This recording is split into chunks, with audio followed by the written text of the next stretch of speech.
بسم اللہ الرحمن الرحیم۔ شروع اللہ کے نام سے جو بڑا مہربان نہایت رحم والا ہے۔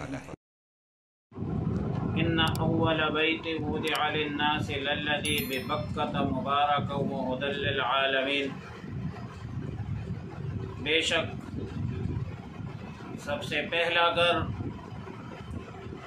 جو لوگوں کے لیے مقرر کیا گیا وہ مکہ ہے، برکت والا ہے اور لوگوں کے لیے ہدایت ہے۔ آیت مذکورہ میں بیت اللہ کعبہ شریفہ کا شرف، افضلیت اور فضیلت کا بیان ہے۔ تین باتیں ہیں اس آیت کے ساتھ متعلق۔ پہلی بات یہ ہے کہ دنیا میں تمام عبادت گاہوں میں سب سے پہلی عبادت گاہ بیت اللہ شریف۔ دوسری بات یہ ہے کہ بیت اللہ شریف برکت والا ہے، اور تیسری بات یہ ہے کہ پورے عالم کے لیے ہدایت کا ذریعہ ہے بیت اللہ شریف۔ پہلی بات کا خلاصہ یہ ہے کہ من جانب اللہ ہی کی طرف سے جو سب سے پہلا گھر لوگوں کے واسطے مقرر ہوا ہے وہ بیت اللہ ہے، اور مکہ میں ہے، اور بیت اللہ سے قبل نہ کوئی عبادت خانہ تھا نہ کوئی دولت خانہ۔ امام بیہقی نے اپنی کتاب دلائل النبوہ میں بروایت سیدنا عبداللہ ابن عمر ابن العاص رضی اللہ تعالیٰ عنہ رسول اللہ مبارک صلی اللہ علیہ وسلم سے روایت کی ہے کہ سیدنا آدم علیہ السلام اور حضرت حوا علیہ السلام جب دونوں دنیا میں آئے تو اللہ رب العالمین نے بذریعہ وحی حکم دیا کہ وہ بیت اللہ کی تعمیر کریں، اور فرمایا کہ آپ سب سے پہلے انسان اور یہ سب سے پہلا گھر ہے۔ حضرت نوح علیہ السلام کے زمانے تک وہ تعمیر باقی تھی۔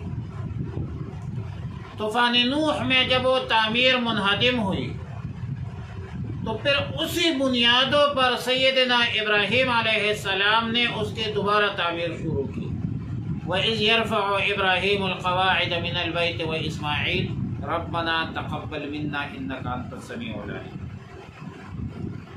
پھر اس کے بعد کسی حادثہ میں دوبارہ منہدم، تو قبیلہ قوم جرہم جو ہے جرہم اس نے تعمیر کی۔ پھر اس کے بعد ایک حادثہ ہوا، منہدم ہوئی، پھر قوم عمالقہ نے اس کی تعمیر کی، پھر قریش نے اس کی تعمیر کی، اور رسول اللہ مبارک صلی اللہ علیہ وسلم کا ابتدائی زمانہ تھا، اور رسول اللہ مبارک صلی اللہ علیہ وسلم اس تعمیر میں خود شریک ہوئی، اور اپنے دست مبارک سے حجر اسود جو ہے وہ رکھ دیا تھا۔ قریش کی یہ تعمیر سیدنا ابراہیم خلیل اللہ علیہ السلام کی تعمیر سے قدر مختلف تھی۔ پہلی وجہ یہ ہے کہ قریش نے بیت اللہ کا کچھ حصہ بیت اللہ سے الگ کر دیا، جس کو حتیم کہتے ہیں۔ دوسری بات یہ ہے کہ ابراہیم خلیل اللہ کی تعمیر میں دو دروازے تھے، ایک دخول تھا اور ایک خروج، ایک نکلنے کا راستہ تھا، ایک داخلے کا راستہ تھا۔ قریش نے صرف مشرقی دروازہ رکھا، اور تیسرے تصرف یہ کی کہ سطح زمین سے کافی بلند رکھا کہ ہر شخص اندر جا نہیں سکتے تھے۔ رسول اللہ مبارک صلی اللہ علیہ وسلم نے سیدنا عائشہ رضی اللہ تعالی عنہا سے فرمایا کہ میرا دل چاہتا ہے کہ موجودہ تعمیر کو منہدم کر کے بنائے ابراہیم خلیل اللہ علیہ السلام کے مطابق بنا دوں، اور قریش نے جو تصرفات کی ہے اس تصرفات کو ختم کروں، لیکن مجھے فتنے کا اور غلط فہمی کا خطرہ ہے۔ اب چونکہ سیدنا عبداللہ ابن زبیر رضی اللہ تعالی عنہ جو سیدہ عائشہ عفیفہ صدیقہ رضی اللہ تعالی عنہا کے بانجے تھے، اور اس نے یہ رسول اللہ مبارک صلی اللہ علیہ وسلم کے جو ارشاد مبارک تھی وہ سنی تھی، ایک وقت آیا جب مکہ مکرمہ پر سیدنا عبداللہ ابن زبیر رضی اللہ تعالی عنہ کی چند روز حکومت قائم ہوئی، تو سیدنا عبداللہ ابن زبیر رضی اللہ تعالی عنہ نے رسول اللہ مبارک صلی اللہ علیہ وسلم کے ارشاد اور منشا کے مطابق بنائے ابراہیم کے طرز پر بیت اللہ کی تعمیر کر دی، مگر امت کا ایک ظالم شخص جس کو ظالم الامہ کہا جاتا ہے، حجاج ابن یوسف، اس نے مکہ مکرمہ پر فوج کشی کی، سیدنا عبداللہ ابن زبیر رضی اللہ تعالیٰ عنہ کو شہید کر دیا اور بیت اللہ کی پرانی طرز پر تعمیر کر دی۔ پھر اس کے بعد امام مالک ابن انس رحمہ اللہ تعالی رحمتا واسعہ اس نے فتویٰ دیا کہ بیت اللہ کو بار بار منہدم کرنا اور بار بار تعمیر کرنا یہ حکمرانوں کے لیے کھلونا بن جائے گا، لہذا بیت اللہ کو اسی حالت میں چھوڑا جائے اور آئندہ اس میں کوئی بندہ اس کی دوبارہ تعمیر کا ارادہ نہ کرے، اور پوری امت نے سیدنا امام مالک ابن انس رحمہ اللہ تعالیٰ کے اس فتوے کو قبول کیا۔ البتہ وقتاً فوقتاً مرمت جو ہے وہ ہوتی رہتی ہے۔ خلاصہ کلام یہ ہے کہ ابتدائی عالم سے بیت اللہ شریف کی تعظیم، تکریم، عزت اور حرمت ابتدا سے چلے آ رہی ہے اور قیامت کی صبح تک جاری رہے گی، اور پھر بیت اللہ کی عزت و حرمت، تعظیم و تکریم کسی خاص قوم، کسی خاص جماعت، کسی خاص رنگ نسل کے لیے نہیں ہے، بلکہ یہ عامت الخلق اور پورے عالم انسانیت پر لازم ہے کہ وہ بیت اللہ کی تعظیم کرے، تکریم کرے اور احترام کرے۔ آیت مذکورہ میں بکہ سے مراد مکہ ہے، مکہ کا دوسرا نام بکہ ہے، اور ویسے بھی عرب اکثر اوقات میم کو با پر تبدیل کرتے ہیں، بدل دیتے ہیں۔ دوسری بات کا خلاصہ یہ ہے کہ یہ مبارک ہے، مبارکن مشتق ہے برکت سے، جس کا معنی ہے بڑھنا، ثابت رہنا۔ بیت اللہ کے ظاہری برکات بھی ہے، معنوی برکات بھی ہے۔ ظاہری برکات تو یہ ہے کہ بیت اللہ شریف کے آس پاس خشک ریگستان، بنجر زمین، لیکن اس کے باوجود ہر موسم کے پل، سبزیاں، ترکاریاں، ہر چیز آپ کو مکہ مکرمہ میں ملے گی، اور قرآن میں ہے یجبا الیہ ثمرات کل شیء۔ اور پھر اس کے علاوہ جو معنوی برکات ہے، عبادات ہے، بیت اللہ پر نظر پڑ جائے بندہ کتنا دل باغ ہو جاتا ہے،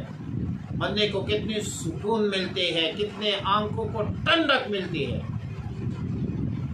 اب ان کے برکات تو شمار کرنا مشکل ہے، لیکن اتنا کافی ہے کہ دین اسلام کے رکن رکین حج کا دار و مدار بیت اللہ پر ہے، عمرے کا دار و مدار بیت اللہ پر ہے، پھر ایک نماز جو ہم گھر میں پڑھتے ہیں وہ ایک ہی نماز کا اجر ثواب ملے گا، محلے کے مسجد میں پڑھو تو وہ 50 گنا بڑھ جاتا ہے اس کے اجر و ثواب، پھر جامع مسجد میں پڑھو 500 گنا بڑھ جاتا ہے، مسجد اقصی میں پڑھو تو 1000، مسجد نبوی میں پڑھو تو 50,000، لیکن بیت اللہ میں نماز پڑھنے کے اجر و ثواب ہے وہ 1 لاکھ۔ 1 لاکھ، ایک نماز پڑھو 1 لاکھ نمازوں کا اجر ملے گا بھائی، اتنی برکت والی جگہ۔ تیسری بات ہدی للعالمین، علامہ آلوسی نے تفسیر روح المعانی میں لکھا ہے کہ سارے عالم کے مسلمان بیت اللہ کی طرف رخ کر کے نماز پڑھتے ہیں، اور یہ ہدایت کا سب سے بڑا ذریعہ، سب سے بڑا مظاہرہ۔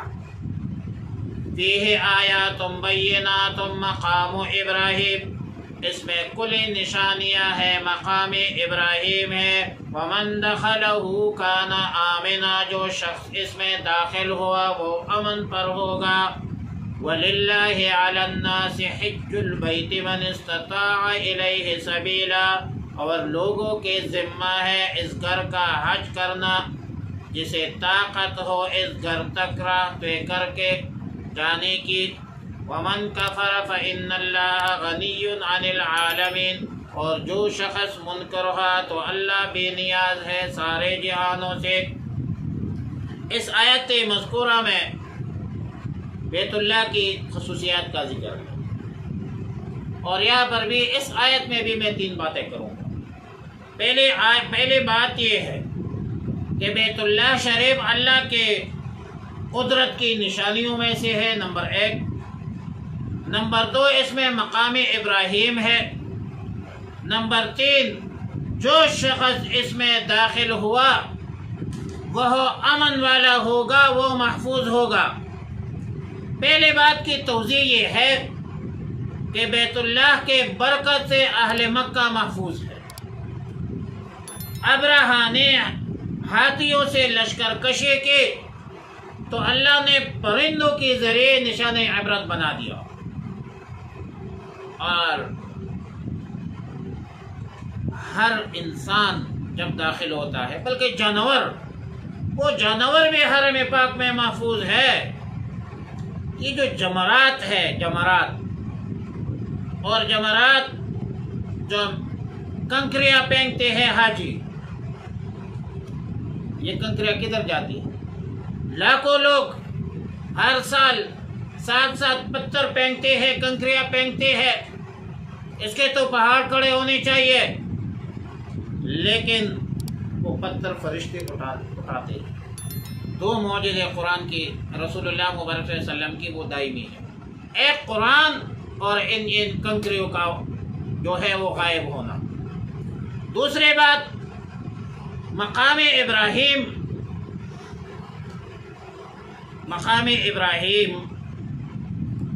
وہ پتھر ہے جس پر ابراہیم علیہ السلام کھڑے ہو کر تعمیر کرتے تھے، قدمین کا نقش منقش ہے، اور وَاتَّخِذُوا مِن مَقَامِ إِبْرَاهِيمَ مُصَلًّى، طواف کے بعد 2 رکعت نفل پڑھنا مقام ابراہیم میں افضل ہے۔ تیسری بات کی وضاحت یہ ہے کہ جو بیت اللہ میں داخل ہوگا وہ محفوظ ہوگا، نہ اس کو کوئی ستائے گا، نہ کوئی قتل کرے گا، نہ کوئی، ہاں اگر کوئی مجرم داخل ہو جائے تو اس کو بیت اللہ سے نکالنے پر، حرم پاک سے نکلنے پر مجبور کیا جائے، لیکن حرم پاک کے اندر اس کو آپ سزا نہیں دے سکتے۔ فتح مکہ کے موقع پر صرف رسول اللہ مبارک صلی اللہ علیہ وسلم کے لیے دین کی ایک اہم مصلحت اور بیت اللہ شریف کی تطہیر کے واسطے چند گھنٹوں کے لیے حرم پاک میں قتل و قتال کی اجازت اللہ کی طرف سے دی تھی رسول اللہ صلی اللہ علیہ وسلم کو، لیکن بعد میں اعلان ہوا کہ حرم پاک کے اندر نہ پہلے قتال جائز تھی، حلال تھی، اور نہ بعد میں جائز ہوگا۔ بہرحال عامت الخلق کے لیے بیت اللہ شریف کا اس قدر احترام ہے کہ اس میں قتل و قتال، لڑائی جھگڑے بدترین گناہ ہے، چاہے حجاج ابن یوسف کرے یا کوئی اور کرے، لیکن گناہ گناہ ہے۔ اور ایک اور خصوصیت کہ من استطاع الیہ سبیلا، استطاعت کے مطابق حج بیت اللہ کو لازم قرار دے دیا۔ استطاعت کی تفصیل یہ ہے کہ جن کے پاس ضروریات اصلیہ سے زائد اتنا مال موجود ہو کہ بیت اللہ شریف کے آنے جانے اور وہاں پر قیام کا خرچہ برداشت کر سکے اور واپسی پر اہل و عیال کا بھی انتظام کر سکے، تو ایسے شخص پر بیت اللہ کی حج جو ہے وہ فرض ہے، واجب ہے۔ البتہ جو معذور ہے، وہ معذور تو اپنی جگہ پر ہے، جس کی بینائی نہیں ہے، آنکھیں نہیں ہے، ہاتھ پاؤں نہیں ہے، شل ہے، تو وہ تو معذور ہے، اس پر ظاہر ہے کہ نہیں ہے۔ ومن کفر فإن اللہ غنی عن العالمین، جو انکار کرے اس حج، مطلب یہ کہ اس میں وہ شخص داخل ہے جو صراحتاً فریضہ حج سے انکار کرے، بلکہ استطاعت کے باوجود حج نہ کرنا یہ گناہ کبیرہ۔ اور من مات ولم یحج مات یہودیا او نصرانیا،